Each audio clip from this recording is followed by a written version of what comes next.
வணக்கம். எல்லாரும் எப்படி இருக்கீங்க? நல்லா இருக்கீங்களா? ஸ்கூலு காலேஜ் எல்லாம் லீவ் விட்டாச்சு. இப்போ என்ன பண்ணலாம், 2 மாதம் லீவு என்ன பண்ணலாம் அப்படின்னு சொல்லி நிறைய பேர் யோசனை பண்ணிகிட்டு இருப்பீங்க.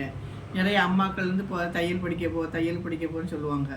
ஆனால் தையல் படிக்க போகிறதுக்கு முன்னாடி ஒன்று பண்ணுங்கப்பா, வீட்டில் ஒரு செகண்ட் ஹேண்டாக ஒரு தையல் மிஷின் வாங்கி வச்சுட்டு போய் தையல் படிங்க. 5000 10,000 கூட தையல் படிக்க போகிறீங்க. வீட்டில் மிஷின் இல்லாமல் தையல் படிக்க போகிறது ரொம்ப ரொம்ப வேஸ்ட்டு. நீங்கள் வீட்டில் ஒரு மிஷினை வச்சு தையல் படிக்க போனீங்கன்னா நீங்கள் அங்கே என்ன சொல்லி தராங்களோ அதை அங்கே கற்றுட்டு வந்துடலாம். ஏன்னா அங்கே மிஷினில் 1 மணி நேரம் 2 மணி நேரம் தான் டைம் கொடுப்பாங்க.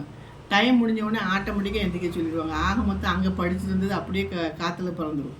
இங்கே நீங்கள் கொஞ்சம் ஒரு ட்ரையல் பார்க்கணுன்னா வீட்டில் ஒரு தையல் மிஷின் தான் யூஸ் ஆகும். இப்போ காலேஜ் பிள்ளைங்கன்னு வச்சுக்கோங்களேன், அது ஃப்யூச்சரில் உங்களுக்கு நல்ல யூஸ் ஆகும். ஏன்னா நீங்கள் காலேஜ் சேர்ந்ததுக்கப்புறம் உங்களுக்கு சாட்டர்டே சண்டே லீவ் கிடைக்கும், ஈவினிங் டைம் லீவ் கிடைக்கும். இப்போ உங்களோட ட்ரெஸ் எதாவது ஆல்ட்ரேஷன் பண்ணனா பண்ணிக்கலாம், இல்லை பக்கத்தில் ஏதாவது ஒரு ஆல்ட்ரேஷன் ஏதாவது ஒருத்தர் வந்தாங்கன்னா அதையும் வாங்கி பண்ணிக்கலாம். அது உங்களுக்கு ஏதாவது ஒரு இன்கம் வரும். நான் இதே மாதிரி தான் +2 லீவில் தான் ஒரு தையல் கிளாஸுக்கு போனேன்.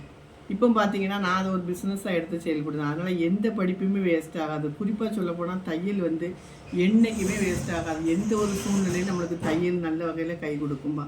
இதை மனசில் வச்சுக்கிட்டு நீங்கள் தையல் படிக்க போங்க. நீங்கள் படிச்சுட்டு உங்கள் பணத்தையும் வேஸ்ட்டாக்கி உங்கள் நாலேஜையும் வேஸ்ட் ஆக்காதீங்க.